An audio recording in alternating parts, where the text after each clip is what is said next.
हाँ जी, शुरू कर लें फिर हम लोग फर्स्ट लॉ ऑफ थर्मोडायनेमिक्स। चलो, तो सुनना शुरू करो भी। First law of thermodynamics, so simple and very easy. इसके दो तीन स्टेटमेंट सुन लो। पहली बात तो हमें समझना है कि ये एनर्जी कंजर्वेशन लॉ है। ये आपके पास एनर्जी कंजर्वेशन लॉ है, ठीक है ना। इसका मतलब क्या निकला आप समझ ही गए हो। Energy neither be created nor be produced, 8वीं 9वीं 10वीं की साइंस की बुक्स में लिखा हुआ था ये। तो एनर्जी क्लियर, ना तो आप इसको डिस्ट्रॉय कर सकते हो, क्लियर, ना तो आप इसको कंस्ट्रक्ट कर सकते हो, क्रिएट भी नहीं कर सकते हो, क्रिएशन भी नहीं हो सकता और डिस्ट्रॉय भी नहीं हो सकता, ठीक है जी। दोनों पे मैंने दिया क्रॉस मार दिया, फिर होएगा क्या, लंबे लंबे स्टेटमेंट नहीं लिखने। लंबे लंबे स्टेटमेंट लिख के फिर उसके रट्टे मारने लग जाओगे। एनर्जी नीदर भी क्रिएटेड नॉर भी डिस्ट्रॉयड, दोनों पे क्रॉस मार दिया है। बट ये हो सकता है कि एक फॉर्म कोई भी एनर्जी का, ठीक है, वो किसी दूसरे फॉर्म के अंदर ट्रांसफॉर्म हो सकता है, जैसा कि इस चैप्टर की हमने शुरुआत की थी ना। किसी एक फॉर्म को दूसरे फॉर्म में ट्रांसफॉर्म कर सकते हो, तो ठीक है ना। मैं आपसे बात कर रहा हूं, या फिर आप मोबाइल देख रहे हो या लैपटॉप पे देख रहे हो, तो ये एनर्जी के डिफरेंट फॉर्म एक दूसरे में क्या कर रहे हैं, इंटर कन्वर्ट कर रहे हैं, इंटर कन्वर्ट कर रहे हैं। Clear, energy neither be created nor be destroyed, or one form of energy can be converted to the or transformed to the another form of energy। ढेरों एग्जाम्पल है बच्चे, जहां उठाओगे फिर यही मिलेगा, एनर्जी के अलावा कोई मिलेगा ही नहीं आपको। चलो, दूसरी बात पता है क्या बोली इन्होंने, ऐसी कोई भी इवरलास्टिंग मशीन नहीं बना सकते, परपेचुअल मशीन। क्लियर ना, इवरलास्टिंग, क्लियर, परपेचुअल मशीन बोलते हैं इवरलास्टिंग, जिसमें आप क्या करो, हीट या एनर्जी डाल नहीं रहे, बट फिर भी तुम्हें वर्क मिले जा रहा है, फिर भी तुम्हें वर्क मिले जा रहा है। क्लियर, ऐसा कभी हो ही नहीं सकता। इस टाइप की कोई एवरलास्टिंग आपके पास मशीन का फॉर्मेशन हो ही नहीं सकता है। एवरलास्टिंग मशीन का फॉर्मेशन हो ही नहीं सकता है, जिसको आप, बहुत अच्छा हो जाए बच्चे, मोबाइल चार्ज ना करना पड़े और लगातार चलता रहे। पहला, खाना खाए नहीं और हम लगातार काम करते रहे जिंदगी भर। क्लियर, अपने लैपटॉप को चार्ज करे नहीं और वर्किंग है। पेट्रोल डाले ना मोटरसाइकिल साइकिल स्कूटर किसी के अंदर और चलता जा रहा है। ई बाइक है, उसको चार्ज करा नहीं, चलती जा रही। तो ऐसा कभी हो ही नहीं सकता कि किसी में इनपुट दो ना और आउटपुट मिलता रहे।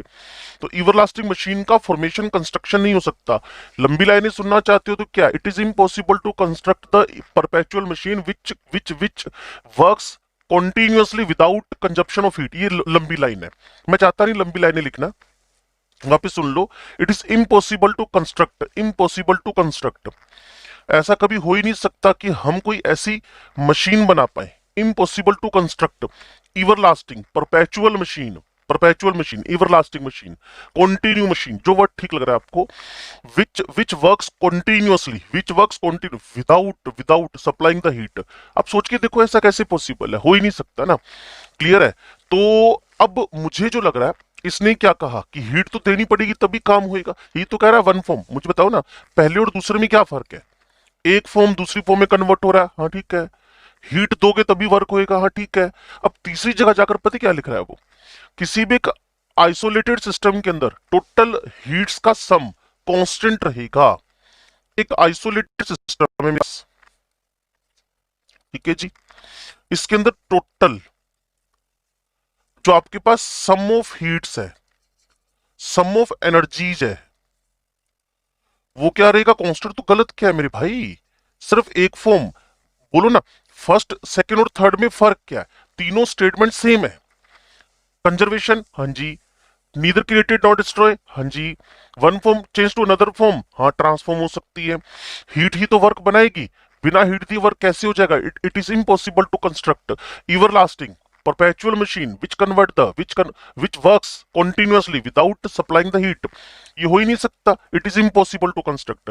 और किसी भी आइसोलेटेड सिस्टम का जो टोटल एनर्जीज का सम है, वो क्या पड़ा हुआ है, कांस्टेंट पड़ा हुआ है। कांस्टेंट का मतलब आप समझ गए होगे कि एक फॉर्म दूसरे फॉर्म में कन्वर्ट हो सकती है, लेकिन नीदर क्रिएटेड नॉट डिस्ट्रॉयड, इन तीनों में कोई लिटरल फर्क नहीं है। इन तीनों में कोई लिटरल फर्क नहीं है, समझे मेरी बात को ना। और इसकी सबसे बड़ी प्रॉब्लम पता है क्या थी फर्स्ट लॉ ऑफ थर्मोडायनेमिक्स की? वो कह रहा है जितना हीट देते हो ना आप, जितना हीट दे देते हो उसका इक्विवेलेंट अमाउंट ऑफ एनर्जी बनता है। ये सबसे बड़ी गड़बड़ थी इसके अंदर, लेकिन फर्स्ट लॉ में जो लिखा वो लिखा, हम कुछ कर भी नहीं सकते। और ये सेकंड लॉ का सबसे बड़ा बेस बनेगा। इसने पता है क्या बोला है कि अगर आप किसी को हीट सप्लाई कर रहे हो, आप लोग क्लास में तो हो मेरे ख्याल में, नहीं? चलो, मुझे लगा सब अपना मोबाइल लैपटॉप स्टार्ट करके भाग गए। चलो जी, first law of thermodynamics, heat दिया और इसके अकॉर्डिंगली इक्विवेलेंट, ये सबसे बड़ी गड़बड़ थी इसके अंदर।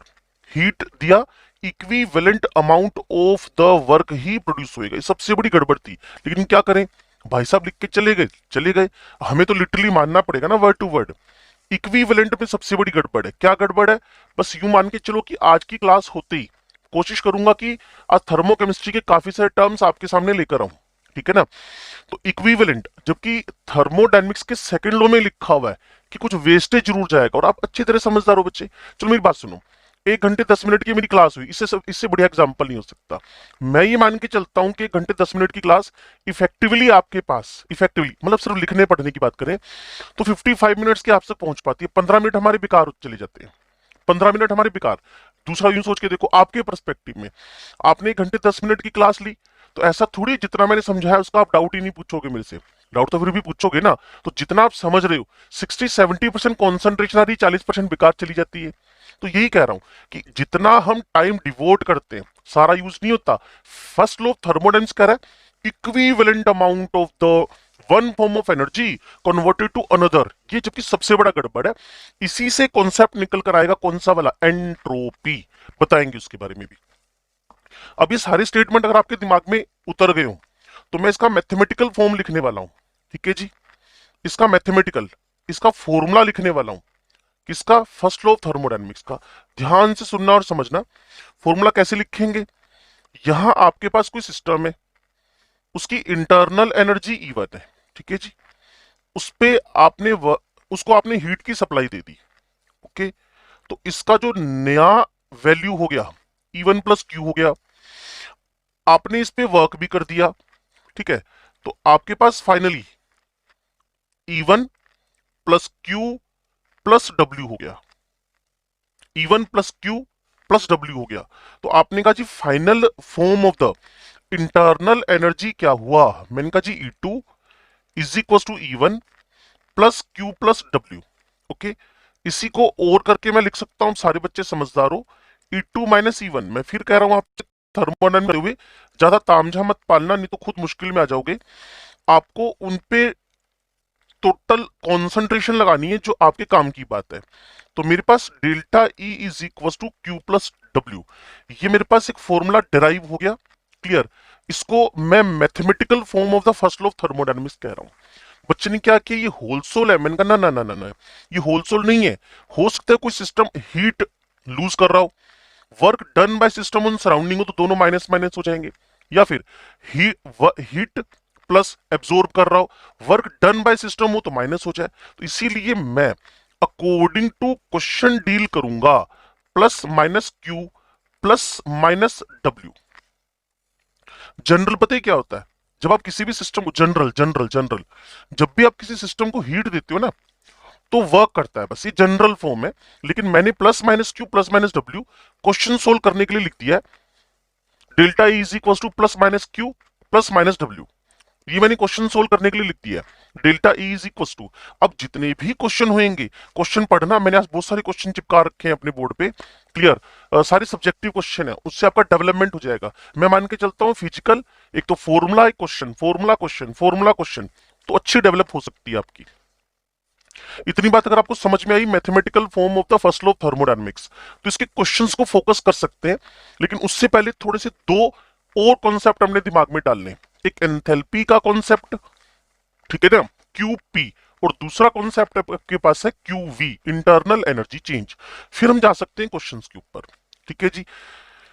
ये देखो, एक ना एनसीईआरटी का था कि एक बच्चे ने कल पूछा ना रिवर्सिबल वर्क, इरिवर्सिबल वर्क, मैंने बोला था reversible work is greater then irreversible, तो वो ग्राफिकली भी प्रूव हो रहा है। कल मैंने आपको बताया था कि जिस रास्ते से गए उसी रास्ते से वापस आना जरूरी थोड़ी होता है। शायद आयुष से बात चल रही थी मेरी, क्लियर, तो उसको मैं एक्सप्लेन करूंगा, ये एनसीईआरटी से उठाया हुआ है,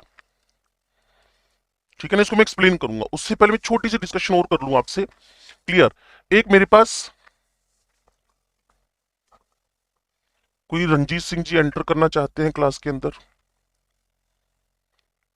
मैनेजमेंट वाले करवा लेंगे इंटर ना, चलो जी। अब मेरे पास है क्या, ध्यान से सुनो, एंथैल्पी, कोई बहुत बड़ा तामझाम नहीं है बच्चे, सुनते रहना ध्यान से। एंथैल्पी, जिसको मैं एच से लिखूंगा, ओके। यहां मैंने फर्स्ट लॉ ऑफ थर्मोडायनेमिक्स लिखा, delta E is equal to Q plus W, ठीक है। मैंने आपको जनरल फॉर्म क्या बोला कि किसी भी सिस्टम को हीट दोगे, जब हम खाना खाएंगे तो उसके बाद काम तो करेंगे ना, जनरल फॉर्म।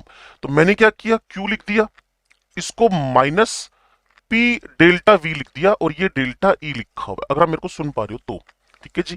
तो मैंने क्यू लिखा, ओके, यहां डेल्टा ई लिख दिया, जनरल फॉर्म लिख दिया बच्चे, क्योंकि डब्ल्यू जनरली जब प्लस क्यू होएगा, जनरल बात कर रहा हूं, in general, in general, clear, in general हम करते क्या, किसी भी सिस्टम को हीट देते रहो, क्लियर, वो काम करता रहेगा, वेरी सिंपल। सिर्फ हीट की सप्लाई थोड़ी देते रहोगे, काम भी तो करेगा। तो Q is equal to delta E plus P delta V हो गया, अगर आप मेरे को सुन पा रहे हो।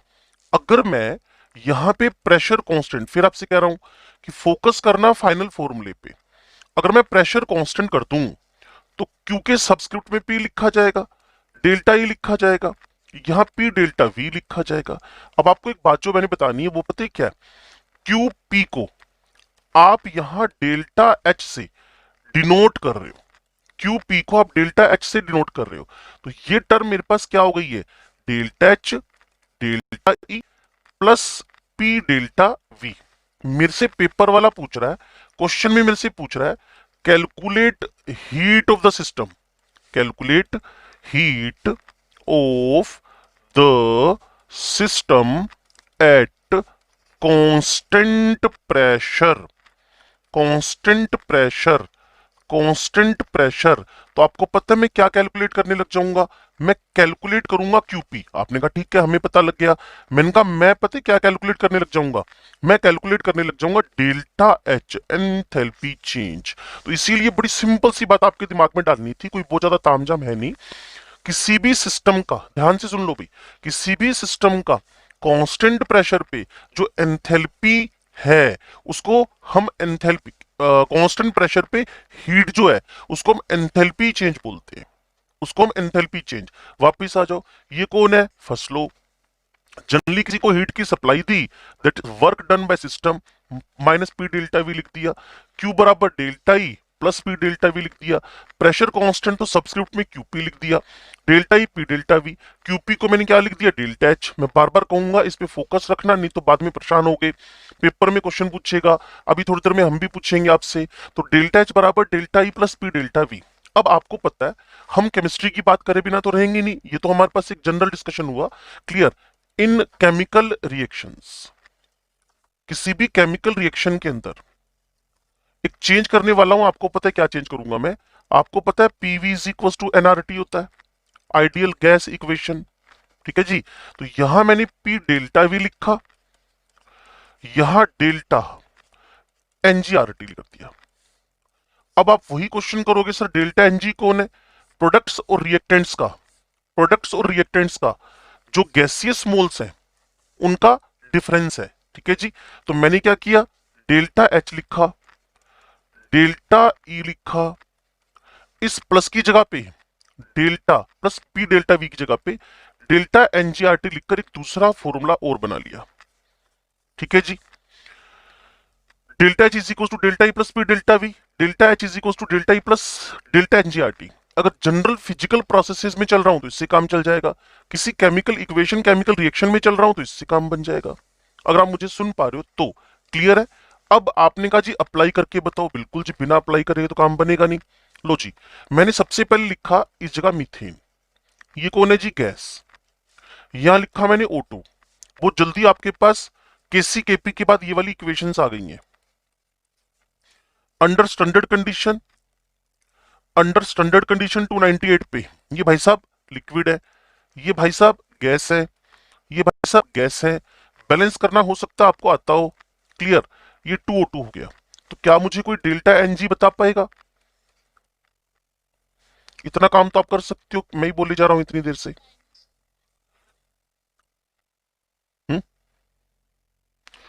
-2, क्योंकि ये कौन है भाई साहब? लिक्विड। ये सारे के सारे कौन है? Gas gas gas. ये कौन है आपके पास? 1, 1 -3। क्लियर। ये डेल्टा एनजी जीरो क्यों लिखा मैंने? वैसे लिख दिया। डेल्टा एनजी पूछना था आपसे। 1 माइनस क्या लिख दिया आप? 3। तो क्या हो गया? -2। अब मैं बड़ी सिंपल सी बात करूं, इसको एक बार पीछे चैप्टर में लेकर जाते हैं। इसको हम लोग एक बार ना पीछे चैप्टर में लेकर जाते हैं, जिसका नाम है केमिकल इक्विलिब्रियम। कोई बता पाएगा केपी ज्यादा कि केसी ज्यादा? भूल गए? मैंने आपको बताया था अगर पी, हाँ केसी ज्यादा, मैंने आपको बताया था। हाँ हाँ बिल्कुल बिल्कुल, मैंने आपको बताया था हाँ हाँ जी, तो केसी ज्यादा। तो यहां आपके पास पता है क्या होएगा? जब आप डेल्टा एच लिखोगे, डेल्टा ई लिखोगे, क्लियर, यहां 3 लिख दोगे, सॉरी डेल्टा एन की जगह 2 लिख दोगे, यहां आर टी लिख दोगे, तो आपको पता है आपने काम किया है क्या? कि डेल्टा एच निकालने के लिए डेल्टा ई में से इसको सब्ट्रैक्ट किया है। तो अब कौन ज्यादा हो रहा है? अब आपके पास, हाँ जी, तो delta E is greater then delta H. कई बार सीधे सीधे क्वेश्चन पता है क्या पूछ देते हैं? Calculate the difference. पता है क्या क्वेश्चन पूछेंगे?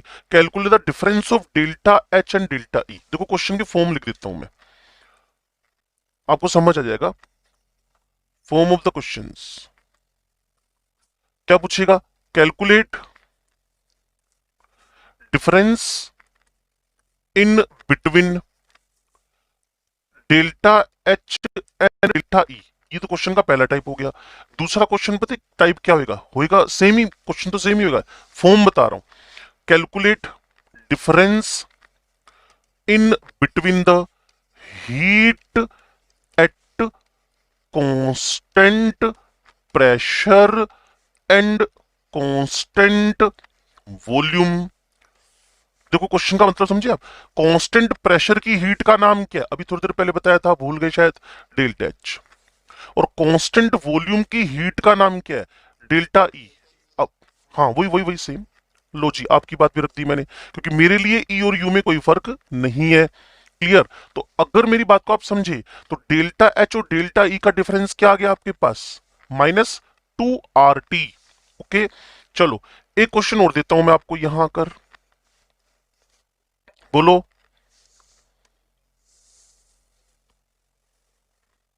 एक बार फिर बोलना आयुष। वो डेल्टा एच है, वो डेल्टा एच है, एच नहीं है वो। एंथैल्पी मतलब कंटेंट हीट, एंथैल्पी मतलब जो तुम्हारे पास टोटल हीट है। हाँ पड़ी है तुम्हारे पास। इसका भी एब्सोल्यूट वैल्यू नहीं निकल सकता। हाँ जी बोलो बोलो। नहीं वो तो डेल्टा जी से कैलकुलेट होएगा, अभी तो कुछ बोल ही नहीं सकते फर्स्ट लॉ के बेसिस पे आप। अभी आप कैसे बोल सकते हो? क्योंकि जब तक आपके पास डेल्टा जी की इंफॉर्मेशन नहीं आएगी, तब तक कैसे कह सकते हो कि स्पॉन्टेनिटी है नॉन स्पॉन्टेनिटी है? इसके अंदर भी तो ड्रॉबैक है ढेरों सारे। तुम किस बेस पे बोलना चाहते हो कि इस सिस्टम ने काम किया है, वो बताओ।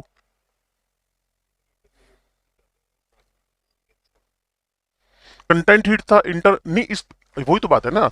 यही तो सबसे बड़ी प्रॉब्लम आएगी फर्स्ट लॉ की, you can't predict the direction of reaction. इसके अंदर जो कमियां थी ना, उसको दूर करने के लिए तो सेकंड लॉ आया था। क्लियर ना?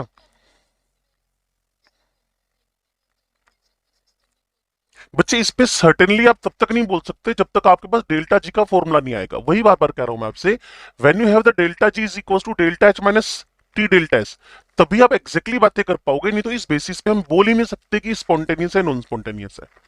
आप मेरे से ये बुलवाना चाहते हो, क्लियर ना? जैसे वो जर्नलिस्ट नहीं होते, मुंह पे माइक लगाकर क्या बोलो ही बोलो, ये आगे ही जाएगा। मैं नहीं बोल सकता ये आगे जाएगा, मुझे बार बार कहना पड़ेगा। जब तक आपके पास इंफॉर्मेशन नहीं है डेल्टा जी की, क्लियर, तब तक आप कह ही नहीं सकते कि ये फॉरवर्ड हो रहा है कि बैकवर्ड प्रोसीड हो रहा है। No information about the direction of reaction जब तक आपके पास गिब्स फ्री एनर्जी नहीं है। ये सबसे बड़ा ड्रॉबैक है फर्स्ट लॉ ऑफ थर्मोडायनेमिक्स का। क्लियर ना? चलिए छोटी सी बात और कर लें।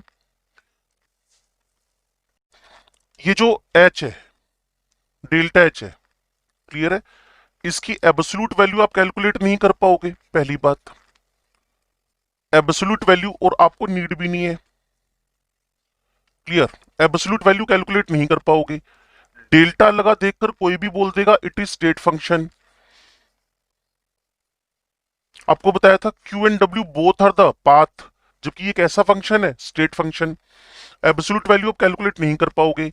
सी, कब कब आपके पास, बच्चे ध्यान से सुनना, किन किन केस में डेल्टा एच बराबर डेल्टा ई हो सकता है।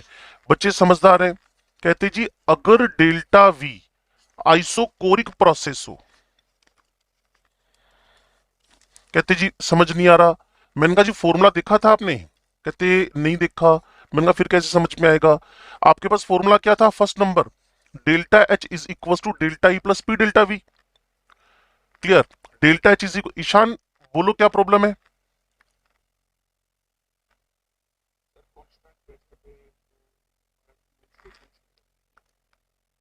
क्या कह रहे हो?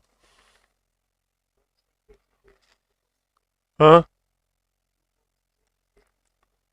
स्टेट फंक्शन तो मैं बोल रहा हूं, मैंने कुछ अलग थोड़ी बोला है। तुमने क्या सुन लिया?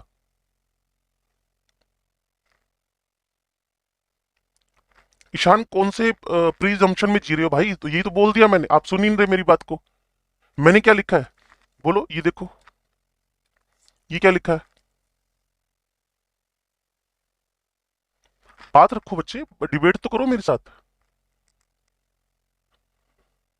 बोलो तो सही, क्या कंफ्यूजन क्या आया? मैंने कोई पाथ फंक्शन थोड़ी बोल दी। हाँ क्यू पी, तुम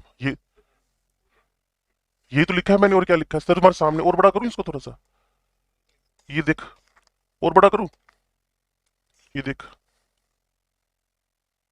मैंने भी तो स्टेट फंक्शन ही लिखा है।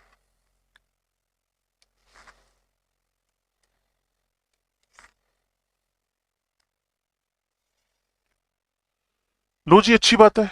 अब वो कुछ प्रीजम्पशन में जी रहे हो ना, वो अलग बात है, लेकिन मैं तुम्हें जो बता रहा हूं उसको सुनो ध्यान से। क्यू के बारे में तो मैंने भी जस्ट बोला ही था थोड़ी देर पहले। क्या? Q and W both are the path functions. But जब आप इसी क्यू को कांस्टेंट प्रेशर पे लेकर आ गए, तो मैंने भी तो स्टेट फंक्शन ही लिखा है। At constant pressure it is a state function, मैंने भी यही लिखा। चलो अच्छी बात है। अब मैं पीछे गया था, मैंने कहा जी डेल्टा एच डेल्टा ई के बराबर कब कब हो सकता है? जब डेल्टा वी आपके पास क्या हो गया हो? जीरो हो गया हो। दूसरी बात, दूसरी बात ध्यान से सुनो बच्चे। हाँ जी, हाँ जी, दूसरी बात, डेल्टा एनजी की वैल्यू आपने क्या कर दी है? जीरो कर दी है। डेल्टा एनजी की वैल्यू जीरो कर दी है। क्लियर? तब आपके पास यहां डेल्टा एच बराबर क्या हो सकता है? डेल्टा ई हो सकता है। ठीक है ईशान, कंफ्यूजन है बेटे, बात कर मेरे से।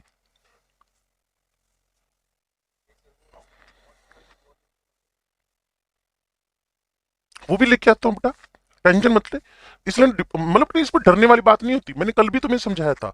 लड़ाई करो टीचर के साथ, कोई दिक्कत ही नहीं यार। अब हमारे साथ लड़ाई नहीं करोगे तो किससे करोगे जाकर? क्लियर? फुल फ्लैश लड़ाई करने के लिए फ्रीडम है आपके पास, अपनी बात रख सकते हो आप, टोटल फ्रीडम है आपको। नहीं तो मजा ही नहीं आएगा सिंगल साइड। पता है क्या है, जब तक टू वे नहीं होएगा ना, मजा नहीं आएगा, सिंगल साइड बन जाएगा फिर। चलो, अब पता है क्या है, आपके पास अभी तक थोड़ा सा इंटरनल एनर्जी के बारे में भी इंफॉर्मेशन दी ना। अब मैं आपको इंटरनल एनर्जी चेंज, तो ईशान की बात को मैं लेके आ रहा हूं यहां। क्लियर? मेरे पास है इंटरनल एनर्जी चेंज। ठीक है, इंटरनल एनर्जी चेंज मतलब डेल्टा ई लिखना चाहते हो। अभी थोड़ी देर पहले फॉर्मूला आपके पास क्या आ गया था? ध्यान से सुनना भाई। डेल्टा ई था, क्यू था, ठीक है ना, और यहां लिखा हुआ था पी डेल्टा वी। मैंने पता है क्या किया? ईशान ध्यान से सुनना। मैंने वॉल्यूम को अब कांस्टेंट कर दिया। ओके, वॉल्यूम को कांस्टेंट करते कल ही बताया था, डेल्टा वी क्या हो गया? जीरो हो गया। ओके, इसको तुम क्या बोल देते हो? Isochoric process. फिर जो कांस्टेंट होएगा, जो कांस्टेंट होएगा उसको हीट के सबस्क्रिप्ट में लिख देंगे, और ये वैल्यू आपके पास क्या हो जाएगी? जीरो। तो क्यूवी को आपने क्या बोलना शुरू कर दिया? That is the delta E. तो इसीलिए ईशान की बात परफेक्ट है, मेरी बात भी उतनी ही परफेक्ट है कि internal energy is a state function and internal energy can also represented by the QV or cons. Heat is state function, but heat at constant volume is heat is the path function, but heat at constant volume is the state function. वापिस सुनो, heat is the path function, but at the constant pressure, it is known as the state function. ठीक है, क्योंकि QP का मतलब क्या निकला, delta H, और QV का मतलब क्या निकला, डेल्टा E. क्लियर, ये दोनों बराबर कब हुए, जब मैंने Q delta H delta E delta we हटा दिया, या फिर डेल्टा NG क्या कर दिया, जीरो कर दिया. तो इसमें काम की बातें कौन कौन है, ये काम की बात है, ये ऑलरेडी हो चुकी है, एब्सोल्यूट वैल्यू वाली बात हो चुकी है, इंटरनल एनर्जी की बात हो चुकी है, बस QV is equal to delta, ये काम की बात है इसके अंदर. इसी में से क्वेश्चन निकल निकल कर आ जाएंगे आपके पास. अच्छा, मैं छोटी सी बातें और कर रहा था आपसे. ये मेरे पास है बेंजीन, ये स्टैंडर्ड कंडीशन में लिक्विड है, यहां मैंने ऑक्सीजन लिख दिया, 6 CO2, जितने कार्बन उतने CO2 बना दिया करो. ठीक है बच्चे, और यहां 3 वाटर लिख दिया, ये लिक्विड बना दिया. यहां आपके पास 12, ये 3, ये 15, 7.5 O2 गैस लिख दो. कोई बता पाएगा डेल्टा NG क्या आ रहा है?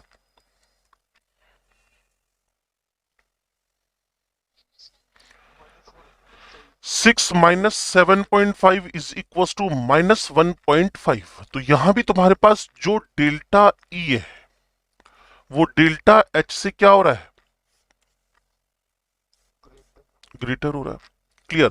अच्छा, एक इक्वेशन तुम बनाओ, combustion of the benzoic acid.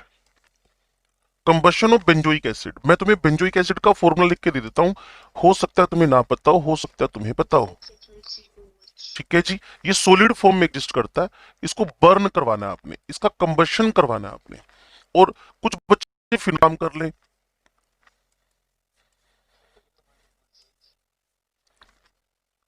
पहले का डेल्टा NG माइनस का 0.5,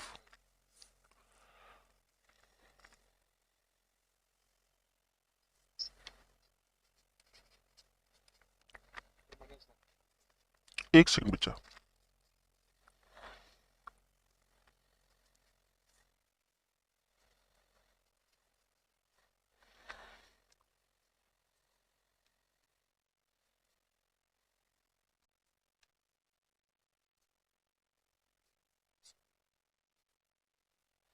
दूसरे का कितना था ईशान, -1. तो क्या सारे बच्चों को समझ में आ गई बात कि बेंजोइक एसिड की बर्निंग से डेल्टा NG -0.5 आ रहा है और फिनोल की बर्निंग से डेल्टा NG -1 आ रहा है. किसी को फिर भी समझना हो तो जितने कार्बन होंगे उतने CO2 बन जाएंगे, जितने हाइड्रोजन होंगे उसके हाफ वाटर बन जाएंगे, जितने ऑक्सीजन होंगे 17, यहाँ तो ऑलरेडी लिखे हुए थे 15 बचे, तो 7.5 लिख दिया. यहाँ 6 CO2 बन गए, यहाँ 6 हाइड्रोजन, 3 पानी बन गए, इधर 12 और 3 15, एक यहाँ था, तो 7 इंटू 2 14 आपने ऑक्सीजन लिख दिया. 6 और 7 का डिफरेंस -1 है, और 7 एंड 7.5 का डिफरेंस आपके पास माइनस का 0.5 है. समझ गए बच्चे? कोई कंफ्यूजन हो जल्दी से बात कर लो. ठीक है जी, तो अब आप फर्स्ट लो, इन सबको मिला जुला कर ना इनके छोटे मोटे क्वेश्चंस कर सकते हो. एक एनसीईआरटी वाला क्वेश्चन मैंने यहाँ उठा रखा है, इसको थोड़ा सा ध्यान से देख लो और समझ लो. ये एनसीईआरटी का डेटा है. लो जी, थोड़ा सा इस पे काम कर लेते हैं हम लोग. लो जी, अब उसने कहा graphical difference between the reversible irreversible expansion. During reversible expansion of an ideal gas, the external pressure, opposing force and internal pressure, driving force are almost equal. आपको याद आ रहा है कल वाली बात मैंने क्या बोली थी? रिवर्सिबल लो, चाहो तो उस पेज पे वापस चला जाता हूं, लेकिन कॉन्फिडेंस बिल्ड करना पड़ेगा तब मजा आएगा. आगे जाने का फोर्स और पीछे जाने का फोर्स, क्लियर, आगे जाने का फोर्स पीछे जाने का फोर्स, उन दोनों के बीच में इनफाइनाइट स्मॉल डिफरेंस था, तो इसलिए उसने एक वर्ड रखा ऑलमोस्ट इक्वल. ऑलमोस्ट इक्वल, ठीक होगी बात. The following graph shows reversible and irreversible expansion of gas from the volume V1 to V2, V1 से V2. ठीक है जी, अब मुझे वो क्या कह रहा है, ध्यान से सुनो। Area under the curve A B, area under the curve A B, ये क्या है जी? Isothermal, isothermal temperature constant, graph किसके बीच कर रहे हो? P versus V. Reversible, reversible, expand, expand, expand V1 से V2 वॉल्यूम बढ़ा रहे हो, एक्सपेंड तो हो ही गई। क्लियर? अब कोई भी रिवर्सिबल वर्क बार बार समझ लेना, एक रिवर्सिबल, अगर आप रिवर्सिबल एक्सपेंशन की बात कर रहे हो, रिवर्सिबिलिटी, तो एक लाइन बोल रहा हूं, ध्यान से सुनना। It is the sum of, it is the sum of, वापस सुनो, it is the sum of very small equilibriums, इसमें छोटे छोटे छोटे छोटे छोटे छोटे छोटे छोटे वर्क जोड़ जोड़ कर इसको क्या बना देते हो? वर्क बना देते हो। जबकि आपका जो इरिवर्सिबल है, ये सडन चेंज है। 10 ATM था, या फिर यूं मान के चलो 10 लीटर था, सीधे 50 लीटर। तो यही कह रहा है आपसे वो कि आपके पास आइसोथर्मल रिवर्सिबल एक्सपेंशन का ग्राफ यहां प्लॉट हो रखा है। वापिस इसको रब कर देता हूं, लो जी। अब the area under the curve A B V2 V1, A B V2 V1, ये सारा के सारा। और आपको कल भी बताया था, एरिया अंडर द कर्व किसको रिप्रेजेंट करेगा? वर्क को। अब मैं इसको, जो मेरे पास एरिया आएगा, कैलकुलेट तो कर लेंगे मैथमेटिकली हम लोग इसको, क्लियर ना? ये जो एरिया आएगा, ये मुझे रिवर्सिबल वर्क के बारे में एक्सप्लेन कर रहा होगा। चलो वापस चलते हैं। In irreversible process the internal and external pressures are much different and all through the process P external, volume बढ़ता जा रहा है और बाहर वाला प्रेशर आपने क्या रखा हुआ है? कांस्टेंट। देखना कभी भी क्वेश्चन आएगा ना, भी आगे आ रहा है, it is expanded against a constant pressure, it is expanded against a constant pressure. तो 5 ATM 10 ATM जो भी होएगा वो लिख दोगे आप लोग, हेंस वर्क डन। तो ये प्रेशर आपने क्या रखा? कांस्टेंट। देखो ना ये वाला कांस्टेंट, अगर समझ में आ रहा हो तो अच्छी बात है, क्लियर? तो ग्राफ्स में ये कांस्टेंट रखा आपने, फिर मैंने इसको खत्म किया। और अब ये जो एरिया है, ये किसको इंडिकेट कर रहा है? रिवर्सिबल की जगह इरिवर्सिबल वर्क को। और जबकि मैं रेड पेन से मार्क करूंगा, ये रिप्रेजेंट कर रहा है रिवर्सिबल को। अब आप सिंपल रेड और ब्लू पेन का जो एरिया, उसको देखकर बता दो ज्यादा कौन सा है। बात ही खत्म हो गई है, क्लियर ना? बस इतनी सी बात समझाई गई थी, इसलिए मैंने सपोर्ट लिया सिर्फ बच्चे के बात को सुनने के बाद, कि मैं थोड़ा सा एक्सप्लेन आपको एनसीईआरटी बेसिस पे कर दूंगा। लो जी। अब उसने मुझे कहा for the same increase in volume, same ही तो हुआ था, work of expansion done reversibly is greater than work done irreversibly. आप समझ गए? सेम चेंज कर लो, चाहे V2/V1 सेम चेंज कर लो, लेकिन जो W रिवर्सिबल है, W रिवर्सिबल है, is always greater than W irreversible. कल बता दिया था मैंने, सिर्फ आपको थोड़ा समझाना था। और एक बात जो बार बार आपसे ना मेरे आरपीएस असाइनमेंट बुकलेट में कम से कम ये 5 से 10 बार पूछी गई है, जबकि है कुछ भी नहीं, है कुछ भी नहीं। इस पे लोगों ने आधा आधा घंटे का लेक्चर डाला हुआ है, जबकि है नहीं इतना। When an ideal gas expands against vacuum, तो भाई पी एक्सटर्नल क्या हो गया? 0। यूं समझ लो ना यार, कि मान लो तुम्हारे आसपास में ना वैक्यूम कर दिया गया है, और किसी भी एक बोतल को खोलना है। यार सिंपल, मुझे अच्छी तरह एक्सपीरियंस है, आप में से मुझे नहीं पता। कोई अगर ना लो प्रेशर वाली जगह पे गया, जैसे लेह लद्दाख, मुझे अच्छी तरह पता, वहां चिप्स के पैकेट फूले होते हैं। वहां हमेशा 1 लीटर की पानी की बोतल को थोड़ा बड़ा बनाते हैं, नहीं तो पानी उछलकर बाहर आ जाएगा। पैक करते हैं ना उसको जब लोग, क्लियर? बोतल हमेशा बड़ी बनती है वहां पे। कारण क्या है उसका? उसका कारण है क्योंकि वहां प्रेशर कम है। तो प्रेशर, और अब जब तुम 0 कर दोगे प्रेशर, तो पी एक्सटर्नल तो बच्चे 0 ही हो गए ना। W irreversible, P external, V2 - V1, तो भाई ये तो 0 ही कर दिया आपने। तो कोई मुझे बोलेगा what is a free expansion, मैंने कहा जब फ्री वर्ड लगा दिया, फ्री एक्सपेंशन, कोई भी एक्सटर्नल प्रेशर है ही नहीं, अपने आप ही क्या कर गया? फैल गया वो। When an ideal gas expands against vacuum, बस इतनी सी बात दमदार है। अगर ये बात समझ में आ गई, आगे पढ़ने की नीड ही नहीं है। वापस सुन लो, when an ideal gas expands against free vacuum, free sorry vacuum, against vacuum, इसका मतलब इसको क्या बोलते हो आप लोग? It is known as a free expansion, इसको बोलते हो फ्री एक्सपेंशन। इसके आगे मैं पढ़ूंगा ही नहीं। क्या आपने किसी सिस्टम को कोई हीट देकर एक्सपेंड किया? आपने कहा नहीं नहीं, एक्सटर्नल प्रेशर 0 था, अपने आप एक्सपेंड कर गया।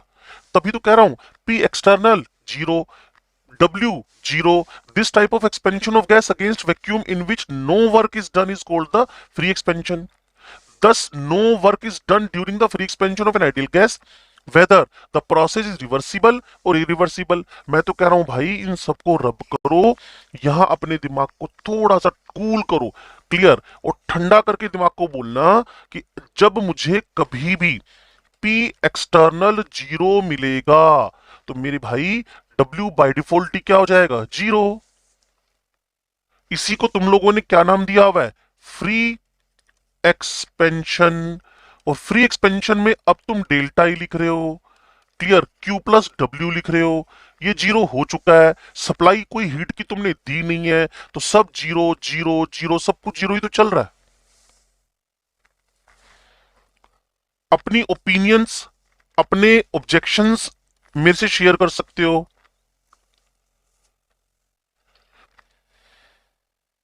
दो बड़ी इंपॉर्टेंट इंफॉर्मेशन लेकर आया हूं, एक तो पहली एनसीईआरटी से जिससे कल एक बच्चे ने क्वेश्चन पूछा था, वो इस बात को समझ ले।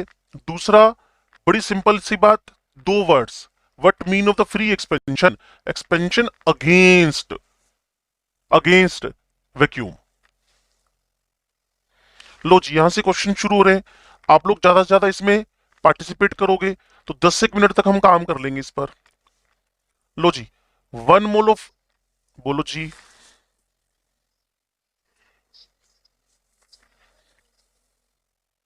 उसमें तो आप P1 बाई P2 लेके चलते हो ना। आपके पास अगर उसने कांस्टेंट, देखो आइसोथर्मल एक्सपेंशन, उसके अंदर वॉल्यूम में चेंज, अब जब इरिवर्सिबल की बात कर रहे हो तो हर मोमेंट इरिवर्सिबल, तो हर मोमेंट पे प्रेशर बदल नहीं रहा। सडन आपने क्या कर दिया, against 10 ATM, against 2 ATM, against 20 ATM, against 50 ATM, एक प्रेशर के अगेंस्ट किसी को एक्सपेंड कर दिया, वहां तुमने पी एक्सटर्नल कांस्टेंट रखा।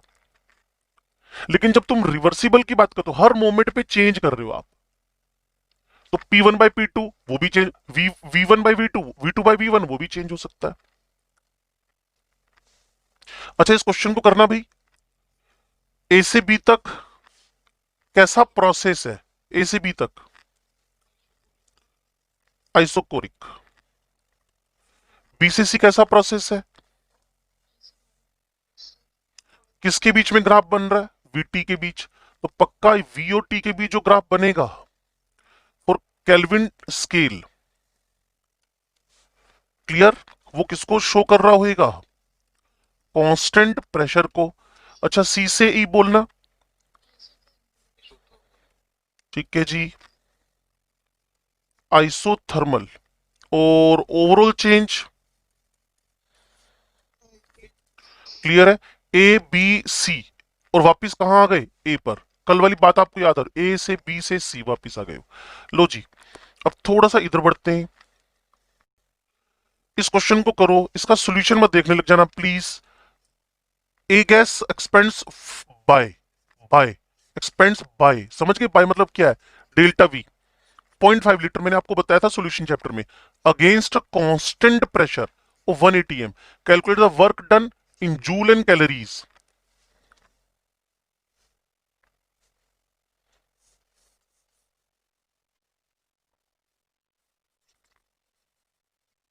क्वेश्चन पता है कैसे करना है, सीधा सीधा हिंट दे दो तो अच्छा है।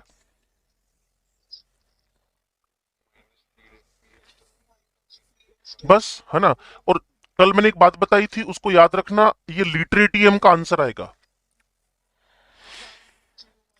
हाँ जी, 101 से या सीधे 100 से मल्टीप्लाई करो, और आपको पता है 1 calorie is equal to 4.2 joules, ठीक है, एग्जैक्ट 4.184।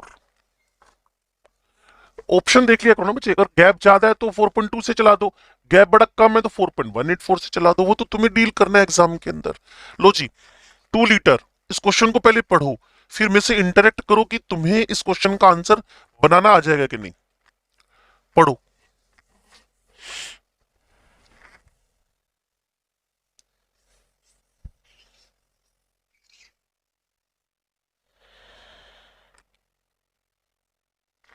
क्वेश्चन बनाना आ जाएगा कि नहीं, बस ये समझ लो। टेम्परेचर 0 डिग्री मतलब 273 kelvin, pressure 5 atm, expands isothermally against a constant external pressure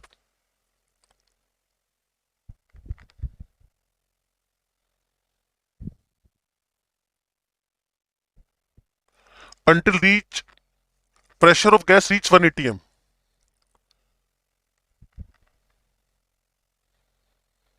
P external against constant वो प्रेशर पे आना ही आना है, क्या कह रहे हो उससे? हाँ, तो बॉयल्स लॉ लगा दोगे, टेम्परेचर कांस्टेंट पड़ा हुआ है P1 V1। हाँ, बस ये थोड़ा सा कई बार यहाँ कमी आ जाती है कि हमने स्टेट्स ऑफ मैटर पढ़ा नहीं है, लेकिन इतना तो पता होएगा, प्रॉपर्टीज ऑफ मैटर उधर भी पढ़ते हो ना, फिजिक्स में भी। तो P1 V1 is equal to P2 V2। पहले वाला प्रेशर दे रखा है, सुन पा रहे हो? ठीक है जी, पहले वाला प्रेशर दे रखा है। अब आपके पास यहां जो जो वैल्यूज हैं उनको यूज करो। 2 लीटर एक हो गया, V2 आपके पास आ जाएगा, तो V2 आपके पास 10 लीटर आ गया एग्जैक्टली, सीधा ही आ गया। V2 10 लीटर आ गया।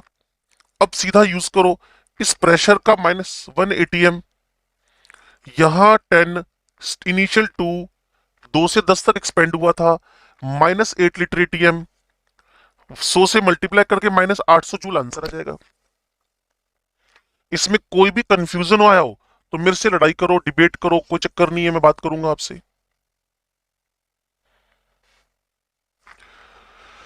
लो जी, इस क्वेश्चन का सिर्फ आपने पढ़ना है और फिर सोचना है कि ये क्वेश्चन तुम सोल्व कर लोगे कि नहीं।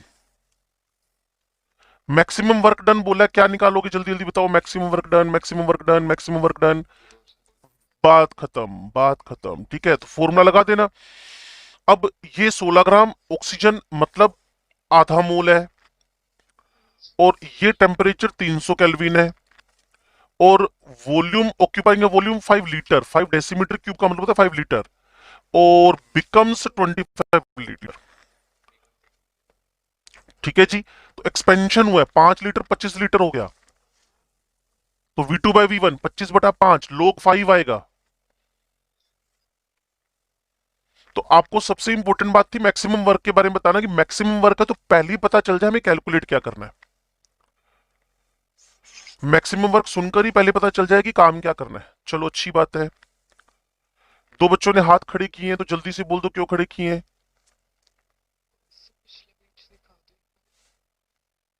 ये वाला, इसमें क्वेश्चन लेकर आया था मैं बच्चे आपके लिए, बिना क्वेश्चन के फिजिकल केमिस्ट्री चलाना मुश्किल हो जाता है। ये भी क्वेश्चन अच्छा है, ये भी अच्छा है, ये भी अच्छा है।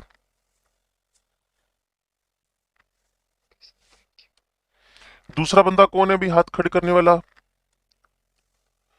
आरुषि ने दोनों हाथ तो नहीं खड़े कर रखे? चलो, ईशान को प्रॉब्लम है वापिस क्या? ये पुराना हाथ ही खड़ा है? Okay okay okay. अब जल्दी से इसको कैलकुलेट करो, ये FLOT पे है, और ये क्वेश्चन भी FLOT पे है। मैं वेट कर रहा हूं आपके आंसर्स की। दोनों FLOT पे है, दोनों FLOT पे है बच्चे।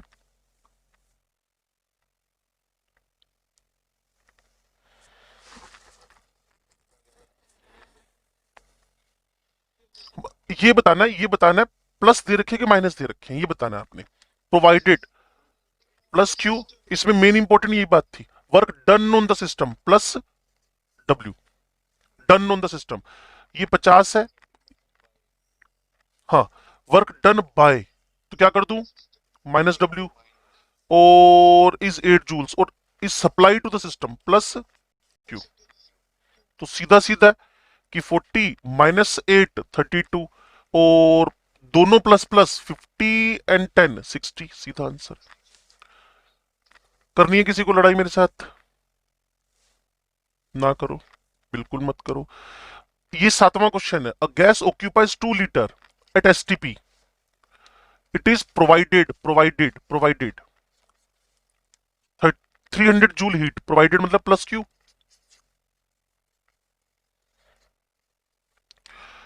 So that its volume becomes 2.5 liter at 1 atm. Very good. और प्रेशर आपके पास 180 एम है।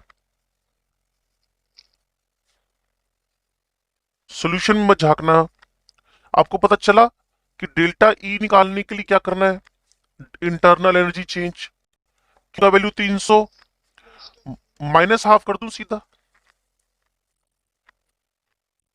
एक्सपेंशन हो रहा है ना।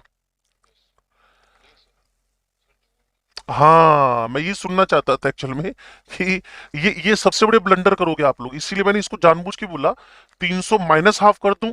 क्लियर, आप कहोगे ना ना ना ना ना ना, 300 जूल माइनस हाफ इंटू 100 तो 250 के आसपास आंसर आ जाएगा। ऐसा मैंने जानबूझ के बोला ताकि आप इस चीज को हमेशा ध्यान रखो कि एक तरफ जूल है एक तरफ लीटर एटीएम है। ये गलतियां करोगे बच्चे, पक्का करोगे, वो नहीं करनी है अब हमें। लो जी, अब ये क्वेश्चन 8 पढ़ रहे हो, express the change in internal energy of a system when. मैं 1 मिनट चुप हूं।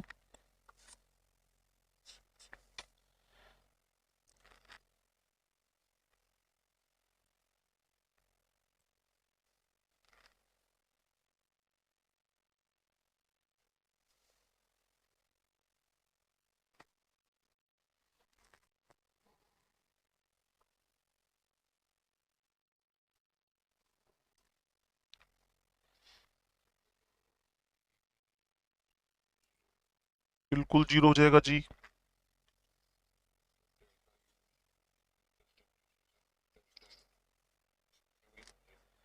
हम्म हम्म No heat is absorbed by the system from the surroundings, but work is done on the system. ठीक है जी। What type of wall does the system have? अब सोचो ना, आपको याद आ रहा है कल वाली बात, आपको तो ज्यादा दूर भी नहीं गई, कल की बात थी, क्या बताया था, हीट का एक्सचेंज बंद कर दो। हाँ हाँ हाँ हाँ, ठीक है जी। अब ये पढ़ना बच्चे, दूसरा नंबर क्वेश्चन अच्छे हैं ये वाले, आपका दिमाग खुल जाएगा इनसे।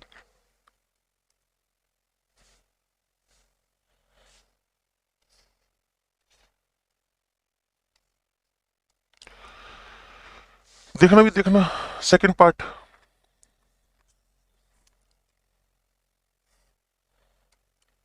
No work is done on the system, but Q amount of heat is taken out. Heat जब एक्सचेंज होने लग जाए, जब किसी वोल से हीट एक्सचेंज होने लग जाए, तो वोल्स का टाइप कैसा होएगा, कंडक्टर। सिंपल सोचो ना, तुम्हारे घर पे रखा, तुम्हारे पास कोई कप रखा हुआ है, ठंडा पानी गर्म पानी, धीरे धीरे धीरे वो रूम टेम्परेचर पे आ रहा है, इसका मतलब उसके थ्रू हीट का एक्सचेंज हो रहा है, तो उसकी वोल्स कैसी है, कंडक्टर है। टेम्परेचर,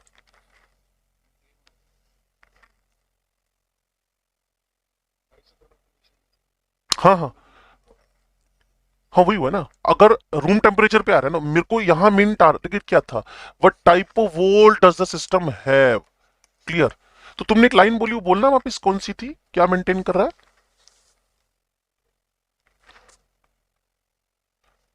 किसका टेम्परेचर, सिस्टम का टेम्परेचर मेंटेन कर रहा है। हाँ, थर्मल कंडक्टिंग, मतलब वही हुआ ना, कंडक्टर वोल्स हैं तो उसने क्या किया, सराउंडिंग के साथ अपना टेम्परेचर जीरो लो से क्या कर लिया, मेंटेन कर लिया। ये थोड़ी अच्छे वर्ड्स रहेंगे। तो थर्मली कंडक्टिंग वोल्स आपके पास हो गई, अच्छी बात है। चलो जल्दी से एग्जांपल 9 पढ़ना बच्चे।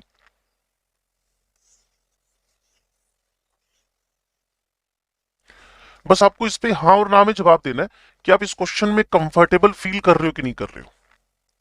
और ये सबसे बड़ी हिंट है जिसको मैं अंडरलाइन कर रहा हूं।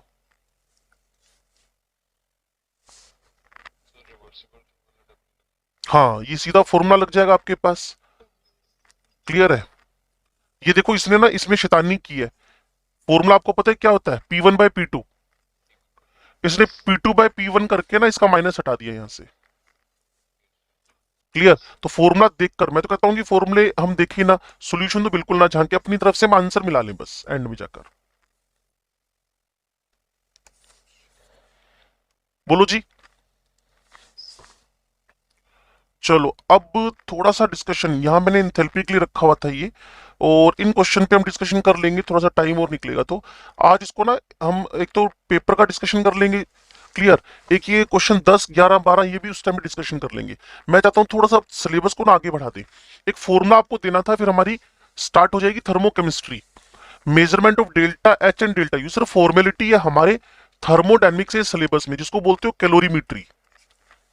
इसमें एक फॉर्मूला लेकर आना है बच्चे। क्या मैं आगे थ्योरी स्टार्ट करूं? ये चार क्वेश्चन हम ना एक 20 या एक 25 जब भी हम मिलेंगे तब कर लेंगे। चार क्वेश्चन एग्जाम्पल 10, 11, 12, 13। ठीक है, चलो काम करो 13 करो। कोई हाँ ना में जवाब नहीं दे रहा, इसलिए अभी करो। चलो 13 नंबर क्वेश्चन समझ पा रहे हो कि नहीं समझ पा रहे हो, बस ये सबसे मेन इश्यू है। क्या करना है पता चल जाए क्वेश्चन पढ़ के। हीट लिबरेटेड और complete combustion of 7.8 gram of benzene. Benzene ये है, मोलिकुलर वेट इसका 78 है, और कंबशन की इक्वेशन की नकल मार सकते हो, थोड़ी देर पहले हमने लिखी थी।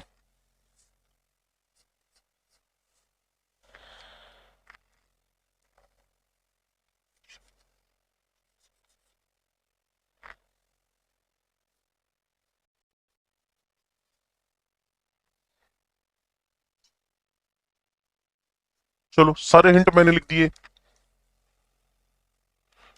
Delta H, delta E, formula भूल गया अभी मैं। ठीक है जी, यहां मुझे इसको कैलकुलेट करना है। ये मुझे उसने दे रखा है हीट मेजर्ड, और कंबशन इज एक्सोथर्मिक प्रोसेस, तो 327। और लेकिन मैं चाहता हूं इसको ना मैं 1 मोल के लिए लिख लूं एक बार, क्योंकि 7.8 ग्राम्स के लिए 327 है, और यहां 78 के लिए जस्ट 10 टाइम्स हो जाएगी। दूसरी बार 7.8 ग्राम्स के लिए 327 है, 78 के लिए 10 गुना हो जाएगी। तीसरी बार बताने की नीड तो है नहीं मुझे लगता है। यहां बच्चों ने क्या लिख दिया, 6 माइनस 7.5 माइनस 1.5, थोड़ी देर पहले आपने मेरे को गाइड किया ही था। क्लियर। यहां आर ये किस में चल रहा था भाई, किलो जाउल्स में। क्लियर, ये भी किलो जाउल्स में। क्लियर, तो 8.314। टेम्परेचर क्या है जी, 300। कुछ गलती लग रही है इसमें, इसमें कुछ गलती लग रही है, पता नहीं चल रहा आपको।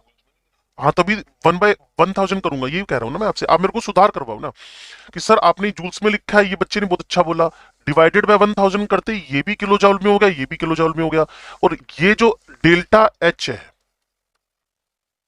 कैलकुलेट हो जाएगा। और जो डेल्टा एच कैलकुलेट होएगा वो उसने आपको कह रखा है calculate heat of combustion of benzene at constant pressure. तो ठीक है, पर मोल हमने निकाल के परे मारनी है। बच्चे जनरली जब भी हम हीट ऑफ कंबशन निकाल रहे हैं ना, heat of combustion, clear, heat of constant volume constant, तो वो बाय डिफॉल्ट ही पर मोल निकलती है। आगे जैसे जैसे हम थर्मोकेमिस्ट्री में एंटर करेंगे ना, तो पता चलेगा हम कैलकुलेशन ही पर मोल करते हैं। इसलिए आपने देखा होगा ना, जैसी क्वेश्चन मैंने दिखाया हाथों हाथ मैंने काम किया था, आपको याद आ गया होगा। मोलिकुलर वेट लिखा, जिससे आप इमीडिएटली बातों को पकड़ पाओ। और एक बात और, जब भी हम 8.314 लिख रहे हैं, ये भी क्या होता है, joule mole inverse kelvin inverse, पर मोल पर केल्विन। तो इसीलिए यहां क्या लिखोगे, 1 मोल, और ये भी फाइनल आंसर क्या आएगा, पर मोल। चलो जी, मैं चाहता था थोड़ा सा डिस्कशन, अब 3 क्वेश्चन रह गए, हम बाद वाले सेशन में कर लेंगे। क्लियर, सुनो जी। Measurement of the delta U and delta H is a formality only. एक फॉर्मूला देखो, उसका क्वेश्चन करो और इसे जल्दी से बाहर निकलो। उसने कहा जी measurement are made under the 2 different conditions.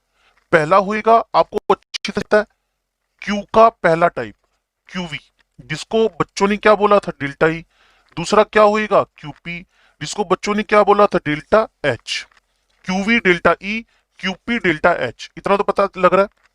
तो सबसे पहले एक क्वेश्चन, मतलब 2 क्वेश्चन टोटल आएंगे इस पर, आ सकते हैं क्या, कि जब भी आप डेल्टा यू या डेल्टा ई कैलकुलेट करना चाहते हो, डेल्टा यू या डेल्टा ई कैलकुलेट करना चाहते हो, तो कौन सा कैलोरीमीटर यूज करोगे। तो मेरे पास आंसर आएगा, that is used as bomb calorimeter.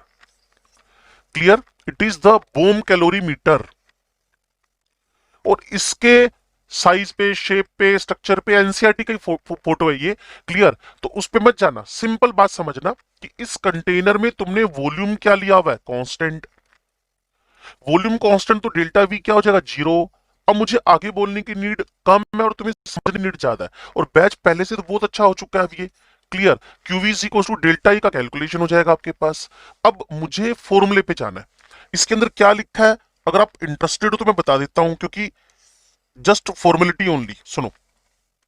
For chemical reactions heat absorbed at constant volume measured in bomb calorimeter, जो पीछे बता दिया मैंने आपको, ठीक है। दूसरी बात, अ कंबस्टिबल सबस्टांस, मान लो कुछ भी ले लो, सल्फर ले लो, फास्फोरस, जिसको बर्न हो पाए, clear. In pure oxygen is supply to the steel bomb, तो इसको याद करने की नीड नहीं है, मेरा ओपिनियन आपको रहेगा, ठीक है। Heat evolve during the reaction, क्योंकि कंबशन करवा रहे हो, is transfer to the water. अगर फोटो देखना चाहते हो तो भाई ये देखो, ये आप सैंपल इन कप है और यहां ऑक्सीजन आपको मिल रही है, बर्न होकर इसकी हीट इसको सप्लाई हो रही है, इसकी हीट सराउंडिंग को सप्लाई हो रही है, तो वहां हम क्या ऑब्जर्व कर लेंगे, डेल्टा टी, इतनी सी बात है, टेम्परेचर का चेंज ऑब्जर्व कर लेंगे, क्लियर। और 11th क्लास में फिजिक्स में भी पता चल जाता है तुम लोगों को ना कि formula M S delta T है, एम एस डेल्टा टी है, क्लियर। हमने फॉर्मूला थोड़ा सा हल्का सा कॉम्प्लेक्स बनाने की कोशिश की है, कारण कॉम्प्लेक्स, मैं जानबूझ के बोल रहा हूं कॉम्प्लेक्स क्यों, थोड़ा समझो मेरी बात को आकर। मैंने यहां हीट कैपेसिटी लिख दी है, delta U Z delta T capital M by small M, ये है क्या, इसको जरूर लर्न कर लेना, क्योंकि इस पर बेस्ड क्वेश्चन बनेंगे। एक एक बात को समझाता हूं। मेरे को सबसे पहले यूनिट ऑफ डेल्टा एच और डेल्टा ई सीखनी है, तो बच्चे क्या कहेंगे, किलो जाउल्स पर मोल। मैंने कहा ठीक बात है बिल्कुल। अब ध्यान से सुनो, कैपिटल एम कौन हो गया, molar mass, numerator. Small M कौन हो गया, मास। तो बच्चे आपको पता है मोल बराबर क्या होता है, मास बाय मोलिकुलर मास, और मोल इनवर्स बराबर क्या हो जाएगा, मोलिकुलर मास बाय मास। अब आपको समझ में आई बात कि मैंने किलोजूल पर मोल का फॉर्मूला डिराइव करना था, ये रहा। आपको समझ में आ रही है बात, ये देखो, मोल इनवर्स, पर मोल चाहिए ना मेरे को, किलोजूल पर मोल। और डेल्टा टी भी थोड़ी देर पहले बताया था कौन है, चेंज इन द टेम्परेचर। और तीसरी बात मैं जो बता रहा हूं ध्यान से सुन लो, कैपिटल जेड कौन है, it is a heat capacity. और आपको पता है हीट कैपेसिटी अनलिमिटेड सबस्टांस की है। थोड़ा सा सुन पाओगे मेरे को तो मैं क्या बोलूंगा, अगर मेरे से कोई बोले सर हीट कैपेसिटी क्या है, तो सुनो भाई, heat needed to increase the temperature of the given given given given 10 बार बुलवा लो, 50 बार बुलवा लो, given substance, given mass of substance by 1 degree, उसको बोल दो कि heat capacity, molar heat capacity. क्या कोई बच्चा मेरी हेल्प करेगा मोलर हीट कैपेसिटी में, क्या कोई बच्चा मेरी हेल्प करेगा मोलर हीट कैपेसिटी में। बस बात खत्म, बात खत्म, बिल्कुल ठीक है। और अगर मैं इसको, सही बोल रहे हो बिल्कुल, अगर मैं इसको स्पेसिफिक हीट पे ट्रांसफर कर दूं तो मेरी हेल्प करोगे, 1 ग्राम 1 ग्राम 1 ग्राम 1 ग्राम 1 ग्राम 1 ग्राम। अब मैं तीनों बोलता हूं इकट्ठे, स्पेसिफिक हीट सबसे पहले, clear. Heat required to increase the temperature of 1 gram substance by 1 degree और 1 kelvin, it is specific heat. दूसरा, heat required to increase the temperature of substance by 1 degree of the given quantity, वो हो जाएगा heat capacity. और molar heat capacity, heat required increase the temperature by 1 degree of 1 mole of substance, ठीक है जी। अगर 1 ग्राम हो जाए, 1 मोल हो जाए, गिवन मास हो जाए, तो बच्चे मेरे को अगर हेल्प कर पाए तो पहला वाला कौन है, स्पेसिफिक हीट। दूसरा वाला कौन है, मोलर हीट कैपेसिटी। रट्टे मत मारो, बात को समझो, सब में टेम्परेचर कितना बढ़ाना है, बाय 1 बाय 1 बाय 1। और यहां आपके पास क्या हो जाएगा, हीट कैपेसिटी 1 केल्विन चेंज लाना है ना हमने, तो डिग्री बोलो चाहे केल्विन बोलो क्या फर्क पड़ता है उससे। तो ये मेरे पास 3 डेफिनेशन हो गई है, क्लियर। तो अगर आप मेरे को सुनना और समझना पसंद कर रहे हो तो गिवन मास ऑफ सबस्टांस मेरे पास क्या आ गया, जेड आ गया। तो बड़ी सिंपल है, जेड इंटू डेल्टा टी और जेड कौन होएगा आपके पास? Heat capacity. और हीट कैपेसिटी का फॉर्मूला आप क्या बनाते हो? Heat divided by temperature. देखो फॉर्मूला कितना बढ़िया तरीके से सेट हो जाएगा। ये मेरे पास कौन है? Heat divided by temperature. यहां कौन आ गया? टेम्परेचर। यहां कौन आ गया? Mole inverse. तो डेरिवेशन हुआ कि नहीं हुआ? टेम्परेचर टेम्परेचर का यूनिट कैंसिल हो गया, मोल पर मोल में चला गया, तो जूल पर मोल, किलो जूल पर मोल। तो फॉर्मूला अगर आपको समझ में आ गया हो तो Z into delta T into capital M by small M, तो आप समझ सकते हो। मान लो पेपर में भूल गए, फिर आप याद करना टीचर ने क्या बताया था, temperature temperature cancel delta T, ऐसे करके आप इसका सॉल्यूशन निकाल सकते हो। एक क्वेश्चन में आगे आपको दूंगा इसके रिलेटेड ना। ये रहा क्वेश्चन, बोलो।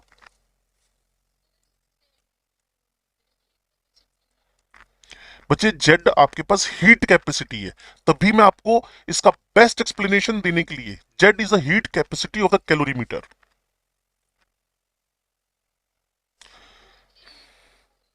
ऊपर 6 ग्राम भी तो हो सकता है, 10 ग्राम भी तो हो सकता है। परमोल होता तो मैं इसको उड़ा ना देता। अगर परमोल होता ना पुत्र तो मैं इसको उड़ा ना देता। अब मैं सभी को यहां से हटा रहा हूं, एक बार फिर देखो। ये परमोल ही होता तो मेरे को लिखने की नीड क्या थी? क्लियर? अब इस क्वेश्चन को करने के बाद तुम्हें बिल्कुल समझ में आ जाएगी बात, मेरे साथ रहना। 1 ग्राम ग्रेफाइट है, ठीक है, इसको बर्न कराया इन वोम कैलोरीमीटर, ठीक हो गया। एक्सेस ऑफ ऑक्सीजन है, टेम्परेचर 298 केल्विन है, एट 1 एटमो सिर्फ प्रेशर है, अकॉर्डिंग टू इक्वेशन है। टेम्परेचर 298 से 299 हो गया, लो जी डेल्टा टी आ गया मेरे पास। During the reaction temperature rises, अपने काम की बातों पे ध्यान रखो। 298 केल्विन से 299 केल्विन, तो 1 केल्विन आ गया। If the heat capacity of bomb calorimeter is, wording सुनना बच्चे, जेड 20.7 किलोजूल पर केल्विन। बच्चे सुनना, आपने जो पूछा था मेरे से जपनीत बच्चे, इसने परमोल थोड़ी लिखा है इसको। अब उसने कहा what is the internal energy, मैंने कहा यार मेरे पास मोल तो है ही नहीं। उसने कहा आपको दिया तो था 1 ग्राम। तो अगर आप कांस्टेंट वॉल्यूम पे क्या लिखोगी? जेड 20.7, चेंज इन टेम्परेचर लिखोगी 1, और 1 ग्राम ये परमोल बन गया। क्लियर ना? तो मोल मास बाय मोलिकुलर मास होता है, ये मोलिकुलर मास बाय मास हो जाएगा। इससे एग्जैक्ट कैलकुलेशन आ जाएगी आपके पास 248.4 किलो जूल। अब ये आपको क्या बना के मिल गया? Mole inverse. पीछे चलूं, अब फॉर्मूला हो सकता है आपके दिमाग में परफेक्टली सेट हो जाए। जेड पता चला, डेल्टा टी पता चला, capital M by small M पता चला। तो इसीलिए मैं जो कह रहा हूं उसको ध्यान से सुनो। मेरे को कैलकुलेशन करनी है कैलोरीमीट्री के थ्रू डेल्टा यू की। उसने कहा कर लो। मैंने कहा जी क्यूवी, इसका मतलब वॉल्यूम शुड भी कांस्टेंट। आपने कहा कंटेनर देख लो पता चल जाएगा वॉल्यूम कांस्टेंट है। मैंने कहा मेरी काम की बात, कहते जी फॉर्मूला है कौन सा? Delta U is equal to Z into delta T into capital M by small M. इसको मैंने एग्जाम्पल नंबर 14 पे अप्लाई करके दिखा दिया आपको।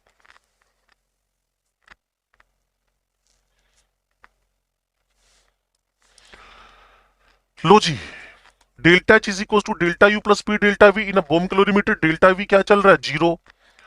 Hence we should have delta H is equal to delta U. However, this is not true because the relation holds good only at a constant pressure. अगर आपको मेरी बात फिर भी समझना है तो एक बार पीछे जाना।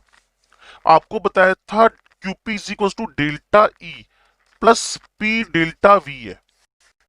और कोई बच्चा बोलेगा सर ने बताया था, मैंने कहा क्या बताया था? Under which conditions, under which conditions, under which conditions QP QV के बराबर हो सकता है। किन किन कंडीशंस में आप लोग, है ना, पीछे आप। लेकिन अगर कोई बच्चा बोलेगा यहां वॉल्यूम कांस्टेंट पड़ा हुआ है, यहां वॉल्यूम कांस्टेंट पड़ा हुआ है, तो वॉल्यूम कांस्टेंट पे तो डेल्टा एच डेल्टा ई के बराबर हो गया, डेल्टा एच तो डेल्टा ई के बराबर हो गया। तो मैंने कहा डेल्टा एच तो डेल्टा ई के बराबर हो गया, लेकिन डेल्टा एच की कैलकुलेशन तो कांस्टेंट प्रेशर पे होती है ना। So bomb calorimeter bomb calorimeter is useful to calculate the delta E, but not for the delta H. इसकी जगह एक करेक्ट रिलेशन लगाना चाहते हो तो ये वाला लगा सकते हो, डेल्टा ई, ध्यान से सुनना भाई, डेल्टा पीवी लगा सकते हो। इसको मैं दूंगा, डेल्टा ई, अगर आपको P delta we plus we delta P term लिखनी आती है तो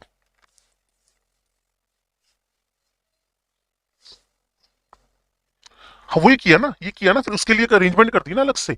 आपको पी डेल्टा वी की जगह पे क्या सिखा दिया, डेल्टा पीवी सिखा दिया। जपनी जो तुमने बोली ना बात, वही मैंने बोली अब, कि डेल्टा एच बराबर डेल्टा ई, डेल्टा पीवी लगाकर P delta V delta P, तब कर लो आप इस क्वेश्चन को। लेकिन बोम कैलोरीमीटर में ये अरेंजमेंट आ ही नहीं पाएगी ना, बोम कैलोरीमीटर में हम ये अरेंजमेंट ले ही नहीं पाएंगे। बोम कैलोरीमीटर में कंबशन चल रहा है, उसके अंदर गैसें प्रोड्यूस हो रही हैं, क्लियर? तो आप कांस्टेंट प्रेशर वाली कंडीशन वहां मेंटेन रख ही नहीं पाओगे। तो इसीलिए बड़ी सिंपल सी बात, जो मैंने पिछले 10 मिनट 12 मिनट लगाए आप पे, उसको 1 मिनट के अंदर रिवाइज कर दूं अगर, तो मेरे को अगर डेल्टा ई निकालना है, बोम कैलोरीमीटर, फॉर्मूला बता दो। मैंने कहा जी जेड है, इंटू डेल्टा टी है, इंटू कैपिटल एम है, स्मॉल एम है। उसके बाद उसने कहा डेल्टा एच निकाल रहा हूं, मैंने कहा फॉर्मूला हल्का सा करेक्शन लगाकर delta H delta E plus P delta V delta P कर दो। उसने कहा जी डेल्टा एच का मेजरमेंट, मैंने कहा बस इंस्ट्रूमेंट का नाम याद रखो, कॉफी कप कैलोरीमीटर, उसके आगे कुछ भी मत समझो। बस फॉर्मूला हमने डेल्टा एच बराबर delta E plus P delta V delta P कर दिया है। तो नटशेल आपको मुश्किल से 2 मिनट की बात समझ में आई है। मुझे कैलोरीमेट्री सीखनी है, आपने कहा सीखो। डेल्टा ई निकालना है, बोम कैलोरीमीटर, डेल्टा एच निकालना है, coffee cup calorimeter, delta E निकालना है, फॉर्मूला ये रहा, डेल्टा एच निकालना है, delta E plus P delta V delta P, इस पे लगाओ, आंसर निकाल लो। ये क्वेश्चन मैंने आपको समझाया ऑब्जेक्शन पे कि हमें क्या क्या कौन कौन सी वैल्यूज पुट करनी है। लो जी, अब हमारा केमिस्ट्री का फेवरेट टॉपिक स्टार्ट हो रहा है, thermo chemistry.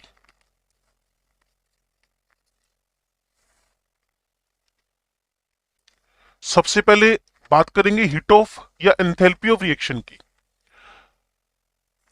Enthalpy of reaction की शुरू करें भी, enthalpy of reaction.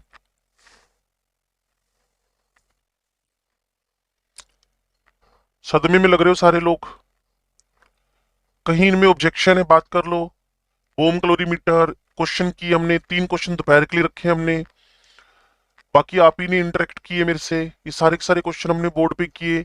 Delta N G क्या, क्यूपी क्या, क्यूवी क्या, फर्स्ट लो क्या, इरिवर्सिबल रिवर्सिबल, ज्यादा कौन कम कौन, सारी बातें आपके में डालने की कोशिश कर रहा हूं। अब इस पे रिवीजन जरूर होना चाहिए, नहीं तो वोलेटाइल होती हैं सारी चीजें, गायब हो जाती है मिनट लगाता है। बोलो जी, थर्मोकेमिस्ट्री शुरू करें। चलो, जो टाइम मेरे पास बचा हुआ है वो है 2 मिनट, ध्यान से सुनना। Enthalpy of reaction during the reaction.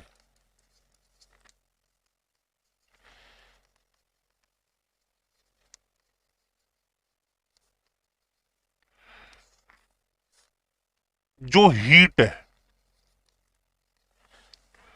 वो एंडो भी हो सकती है, एक्सो भी हो सकती है, क्लियर? उस बेसिस पे मैंने टाइप ऑफ द रिएक्शन, जो चैप्टर चल रहा है ना बच्चे, उसके अकॉर्डिंगली टाइप ऑफ रिएक्शन चलता है, क्लियर? हीट के एब्जॉर्ब होने या हीट के एमिट होने के बेसिस पे क्लासिफिकेशन है। और इस मामले में आप समझदार हो, पहला रखोगे एंडोथर्मिक, दूसरा रखोगे एक्सोथर्मिक, और जो एंडोथर्मिक है वैसे आप जानते ही हो, एक्सोथर्मिक अगर आप फिर भी समझना चाहते हो तो N2 O2 2NO N2 आपको बताया था, तब आप इक्विलिब्रियम चैप्टर में हुआ करते थे। देखो इसको लिखने के अलग अलग तरीके। एंडोथर्मिक, ध्यान से सुनना। पहला तरीका डेल्टा एच ऐसे लिख दिया गया है, सुन पा रहे हो? दूसरा तरीका यहां हीट लिख दी गई है। तीसरा तरीका यहां हीट लिख दी गई है। अगर आपको यहां कहीं भी कंफ्यूजन हो, endo during the reaction heat absorbed, mathematically इसका प्लस क्यू लिखकर इधर माइनस क्यू कर दिया। और सारे बच्चे जानते होंगे इस बात को, अगर कभी भी हीट ऑफ रिएक्शन लिखना पड़े,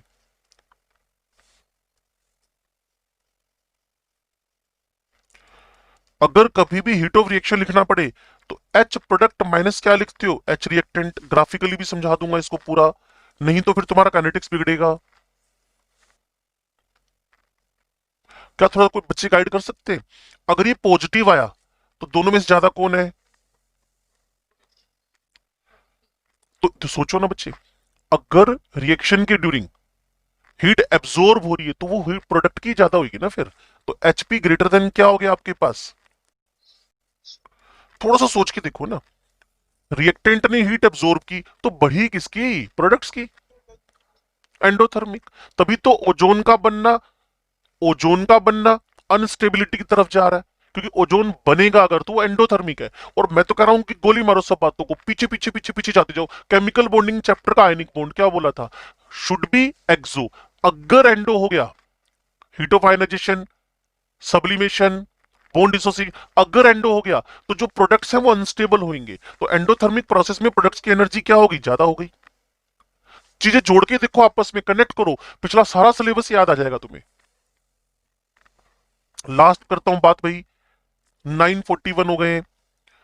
N2, 3H2, 2NH3, delta H, N2, 3H2, 2SC, heat gift में मिल गई। NH2, 3H2 minus Q. लो जी, यहां HPHR। बताओ जी बताओ, मेरे को गाइड करो। ठीक है ना? इसीलिए तो प्रोडक्ट स्टेबल हो गए, तभी तो बार बार डिमांड करते हैं आपसे कि during the reaction heat evolve होनी चाहिए, जिससे प्रोडक्ट की एनर्जी क्या हो जाए? कम हो जाए। तो इसी थर्मोकेमिस्ट्री को हम कंटिन्यू रखेंगे। कम से कम 1.5 क्लास इसके लिए चाहिए होगी। क्लियर? हर बात को परफेक्टली समझने में। Heat of neutralisation, combustion, formation, बहुत अच्छे अच्छे टॉपिक पड़े हुए इसके अंदर। क्लियर? तो मिलते हैं अगली क्लास में, तब तक के लिए फिजिक्स पढ़ो भाई।